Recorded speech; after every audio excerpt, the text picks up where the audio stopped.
نجم سیٹھی نے عمران خان کو سیاستدانوں کی فہرست سے نکال دیا۔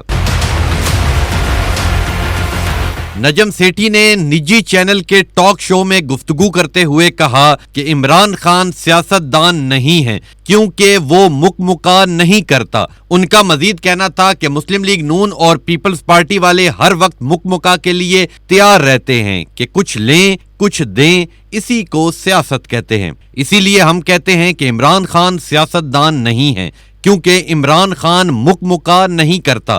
اسٹیبلشمنٹ تحریک انصاف کو پیغام دینا چاہتی ہے کہ ہم آپ کو سختی سے کچلیں گے، اسی لیے محسن نقوی کو عہدہ دیا گیا ہے کیونکہ تحریک انصاف کے ساتھ جو سختی کی گئی ہے، جو کردار اسٹیبلشمنٹ اور بیوروکریسی کا رہا ہے، وہ تو تاریخ میں لکھا جائے گا۔ نجم سیٹھی نے مزید کہا کہ سوشل میڈیا کے اوپر اب قانون بھی بننا شروع ہو گئے ہیں کیونکہ اسٹیبلشمنٹ کی طرف سے پریشر ہے، یہ حکومت تو کمزور ہے، سب کچھ اسٹیبلشمنٹ ہی دیکھ رہی ہے۔ اب آپ دیکھیں نہ ٹویٹر کے ساتھ کیا ہوا۔